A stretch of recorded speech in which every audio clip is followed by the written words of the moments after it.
Welcome to a new edition of the Neon Jazz interview series with veteran New York jazz musician Eric Goletz.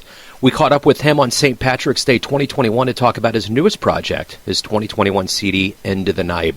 As a New York freelance musician, he has played with a huge amount of outfits and a plethora of places around New York. Over the years, he's had many engagements playing in the orchestras for artists like Tony Bennet, Bernadette Peters, and Joe Piscopo. We cover what is going on now in his life, his career, COVID, and so much more, along with some hope. Get to know Eric and enjoy. Well, hey, thanks for taking a minute out for Neon Jazz. I appreciate it. Oh, my pleasure. Thanks for having me. Sure.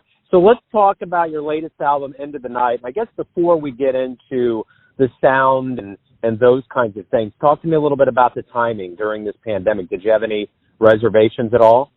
Well, it's interesting because this project was actually slated to record right before the pandemic. I had started at the beginning of 2020.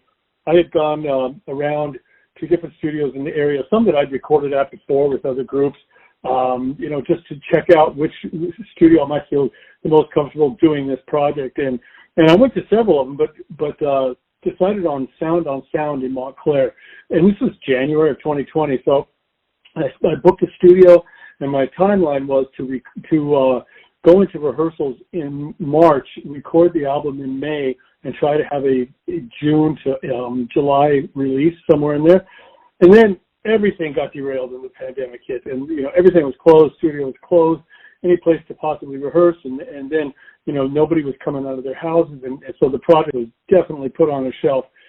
And it was very depressing at first, but I kept in my usual, like I practiced, anyway, somewhere from an hour and a half to 2.5 hours a day. And I kept, when the pandemic first started, that was kind of like my solace, to be able to just, sit with the instrument and just practice and play. But knowing that my recording project had been sidelined and all but defunct at this point, I was getting a little frustrated and a little depressed. And so I'm practicing, and then, now it's becoming spring, and my girlfriend says to me, why don't you go outside and practice?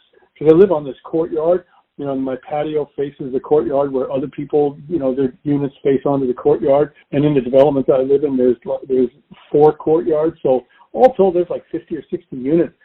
So I thought, wow, all right, yeah, go outside and practice, play just some pre-recorded tracks, and get outside and the neighbors hear a little live music, something different, since we've all been locked up now for 3 months. The more I started thinking about it, I started thinking, well, wait a minute. If I'm going to go outside and play, I should just call a piano player and just play some duo, play some tunes, just trombone and piano. And so then I decided to do that. And then, of course, the more I thought about that, the more I thought, well, if I'm going to have a piano player, I've got to have a bass player. I mean, come on. So we'll have a little trio, a little acoustic trio, jazz on a Friday afternoon. What could be better?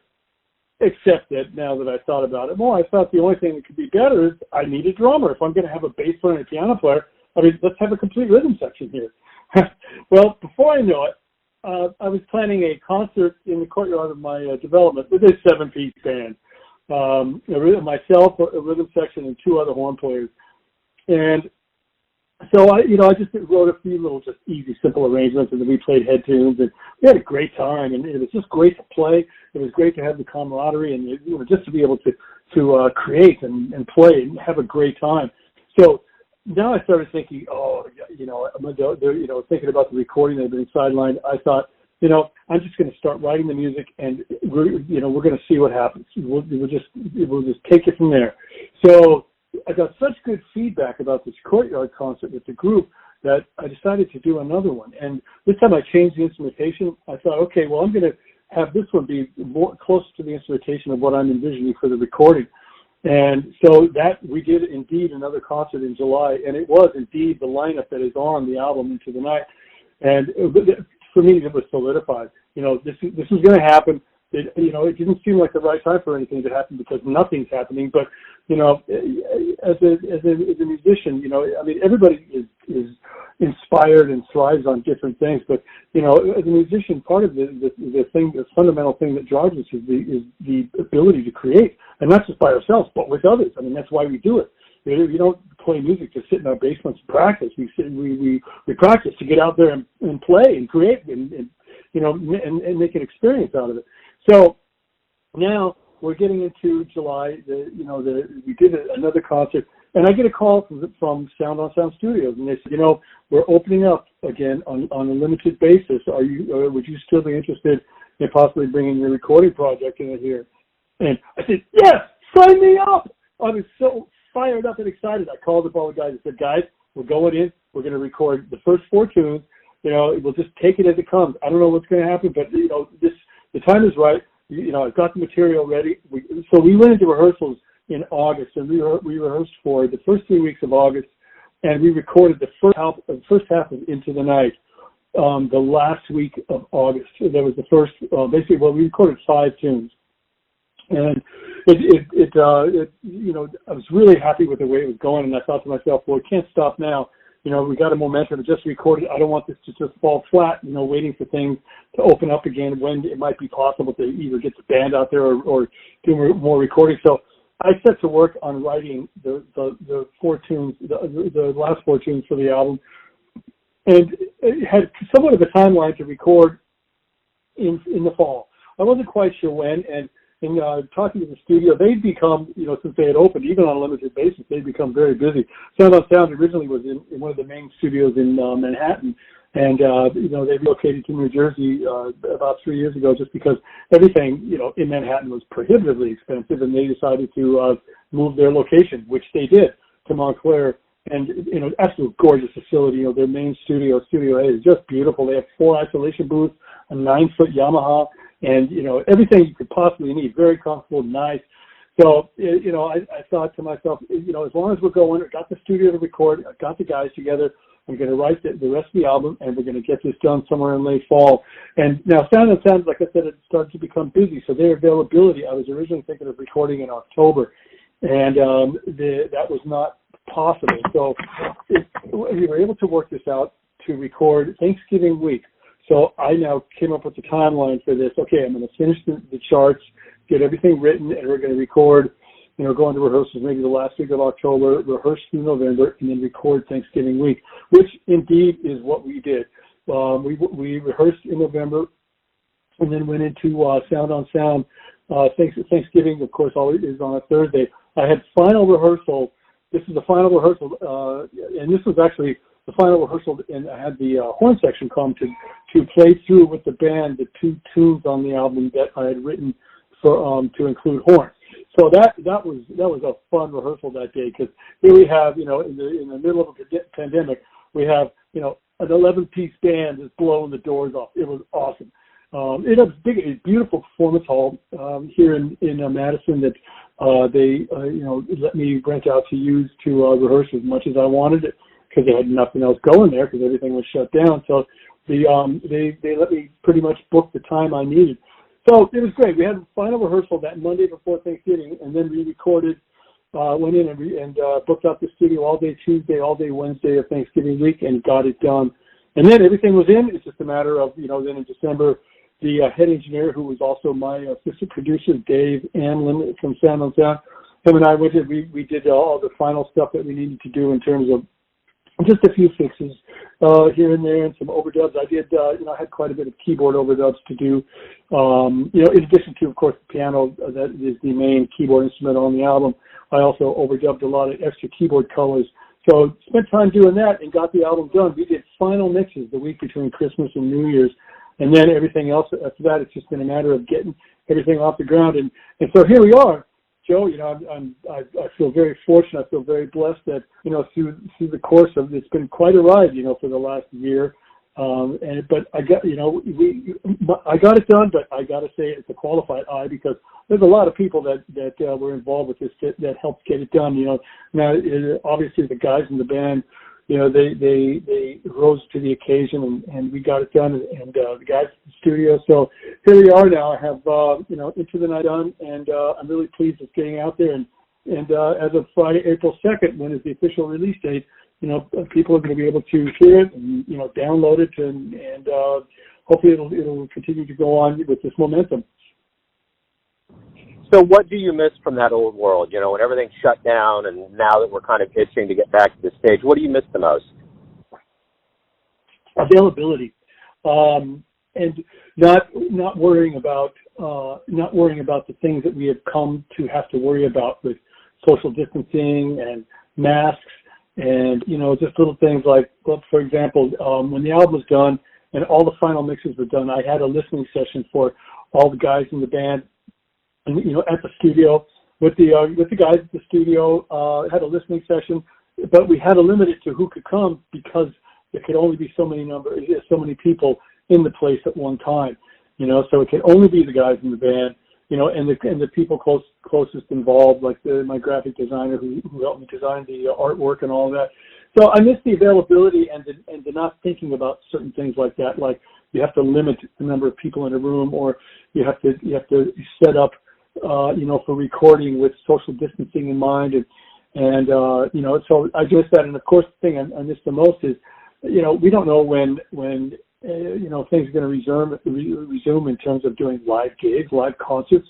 I envision, with this group, I would envision, playing at, the jazz festival and not, a big jazz festival and not even thinking about stuff like that, because when you think about traveling to do jazz festivals and things like that, obviously travel is an issue with flying. With flying, there's nothing easy about it now. It's very complicated, because of, all of the protocols that are in place because of the pandemic. So, it's just having to deal with those kinds of things that create more to deal with in situations that can already be pretty complex with things to deal with. So I miss that part about, the way it was before the pandemic. And, you take that for granted. I don't think any of us would have ever thought about that, a year and a half ago, where we would miss the ability to do that, because who would have ever thought that we wouldn't have the ability to do that? So when we do return, what do you hope both the musician and the audience realizes about this long time away from live music? How much that we need each other. Live music needs the audience, and the audience needs the live music, because it's a very symbiotic relationship. Live music can't survive without the live part. The live part requires people filling the seats to listen to the music, and the musicians thrive on the fact that they're feeding the people that are there the music, and people who are there to hear the music are feeding on the fact that the musicians are giving it to them. And it's a very symbiotic relationship, because live music, the thing that I think we do take for granted more than anything, is a gift. The ability to go, to hear an album. Let's say like one of the greatest experiences for me that really opened my eyes to this was in high school. And I'm a huge fan of Herbie Hancock, and he had just released the album, the VSOP Quintet. And I wore the record out to the point I had to buy a second copy of it. And my dad said, "Are you nuts? What are you doing?" I mean, I just listened to it. I loved it. And then now growing up in Denver, one of the big concert venues out there is Red Rocks. And so I find out, I'm in college now, and I hear that Herbie Hancock in the VSOP Quintet is going to be giving a concert at Red Rocks. Now, to me, there was nothing on the face of this planet that was going to stop me from being at that concert. And that was really experiencing like something that I felt connected to musically, not only as a musician but as a listener. To actually hear that live, to me, was one of the greatest experiences, in my young musical life at that point. And I think that I look back at that and appreciate the fact that in light of the question that you just asked me, it's that symbiosis of live music and performers need each other for both to exist. And you see, without what we've dealt with over the last year, is that none of that has happened, because there's been no live music, because there can't be people in a venue to hear live music, and there haven't been performers on stage to play because the seats in the venue are empty. Yet the performers are still, itching and dying and to create and to collaborate. And so, I think that's one of the things that we, take away from this, probably more than anything. So you've been at it for a long time. You've been at this for decades and decades. What do you like the most about being a musician? What is it that makes you feel alive when you wake up every day? Okay, that's a multi-tiered, multifaceted question. But one of it is, I've never known life without music. I grew up in a house. My father was a professional pianist and an arranger, and he also had a band.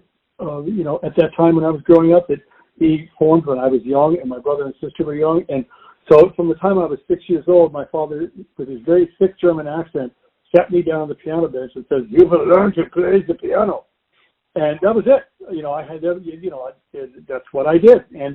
And so there was music in the house all the time because my brother and sister, we were all taking piano lessons. And then he was, there was always concerts that he was having with his band. And then when my brother and sister and I got old enough, we started playing in his band.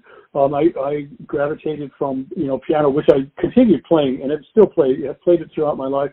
In college, I was a theory and composition major, so at the time, being able to play repertoire was mandatory. So I've played all the classics, but because he was a jazz pianist and arranger, I got that aspect of it when I was very young. So from a very young age, the house was filled with music, so I've never known life without it. And music, like life, is ever changing, it's ever evolving, and the way you look at it, when you're a particular age, like when you're young, first learning, is different than the way you look at it later. And my father was a European classically trained musician who learned jazz. And so with him, there was a very strict discipline about how to learn music and what you should learn.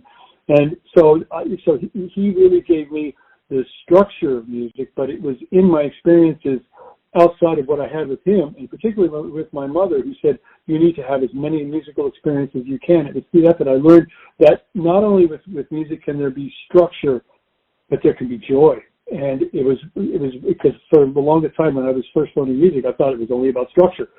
Practice the scales, practice the arpeggios. Today I'm playing Chopin, tomorrow I'm playing Rachmaninoff. It's what it is. But it was when I started realizing, and it was really when I came to jazz that for me, that's where I started realizing the joy of being able to play music.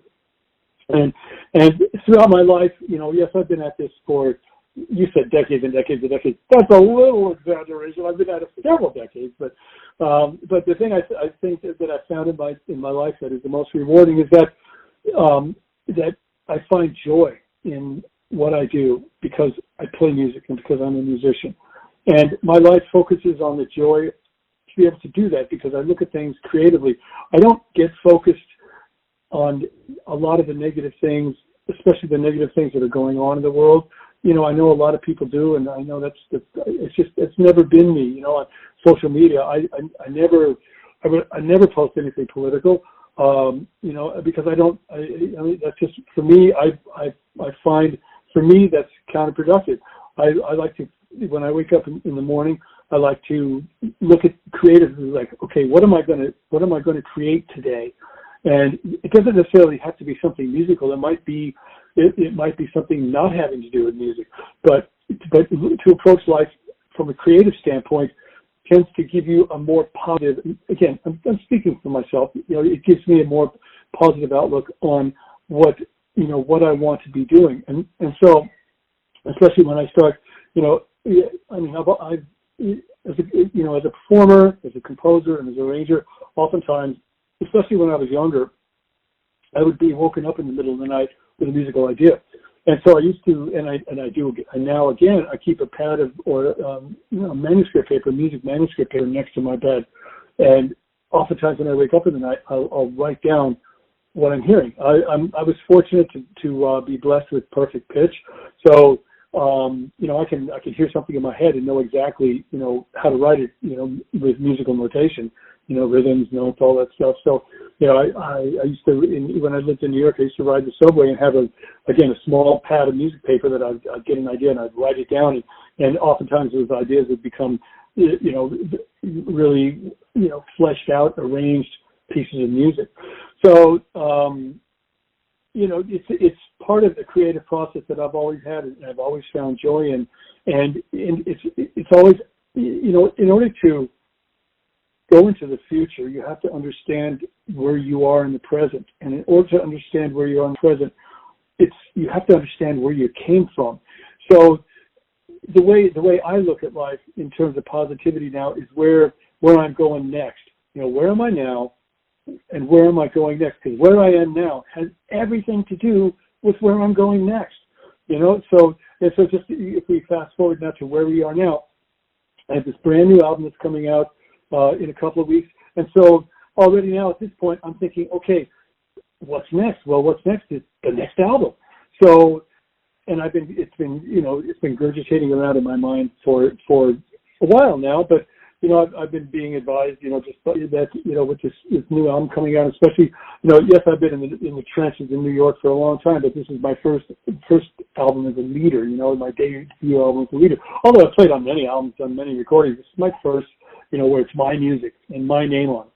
So, this is like a whole new world to me. I feel like I'm 20 again. It's just such an awesome feeling, because now I'm thinking about the future. I'm thinking about now the next album, and then what's going to happen with that. And then when things start opening up, I want to go out. I want to go out and play. I want to take the band out. And I want to play festivals, and I want to go and do those kinds of things. So the joy to me is now looking toward the future with what I'm doing now, because what I'm doing now is what's going to help propel me into the future. So, in answer to your question, I think I've come full circle in just saying that I'm blessed to have had what to have been born into the family that I was born into with music, and grew up with music, and I've never known life without music, and how that my life revolves around that even to this day. And it's now certainly at this point in my career, it's still the propelling factor as to what I'm going to be doing tomorrow, because what I'm going to be doing tomorrow is getting ready for that next step, that next album, that next gig. So it's pretty exciting, and you would think after a 30-year career, some might think, well, I'm not sure what else I want to do, but wow, I have a whole list of things I want to do. So that's where it is for me, Joe. So everyone has a perception of you, your family, your friends, your fans, but you're the one living your life. Who do you think you are? Well, when I get, and I've felt this way for probably all of my life, and certainly I feel this way, now when I start hearing people, giving reviews of the album and giving feedback on the album, I'm always so appreciative and so grateful for, compliments and I'm also very thankful for criticisms too, because you learn from those kinds of things. But oftentimes I never, in my mind, I think that, sometimes I'm never, as good as like people tell me they think I am.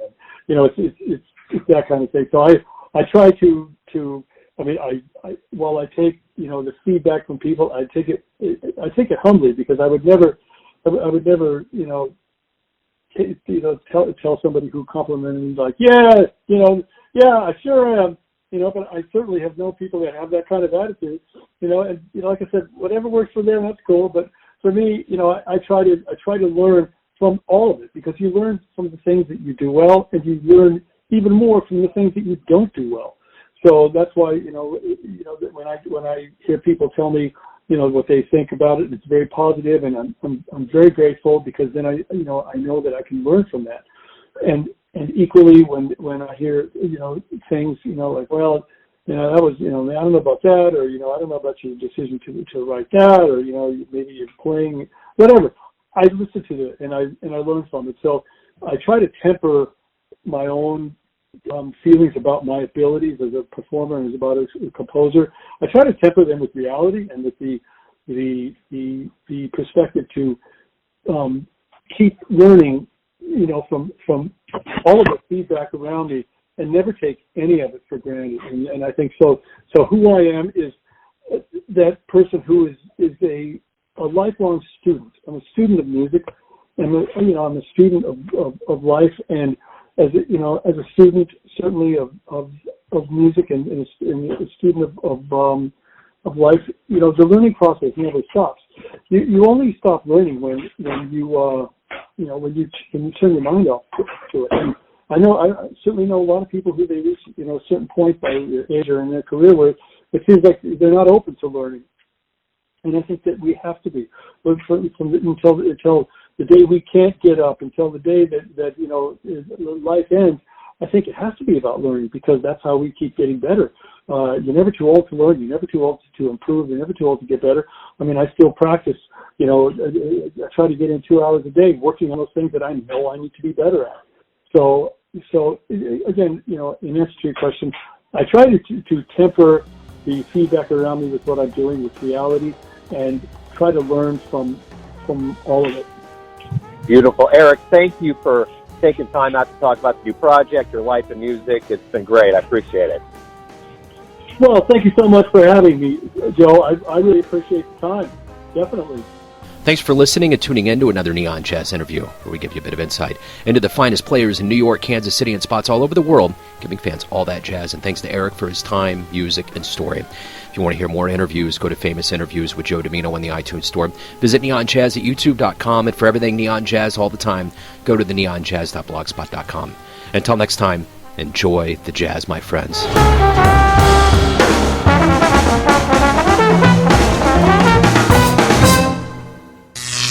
Neon Jazz.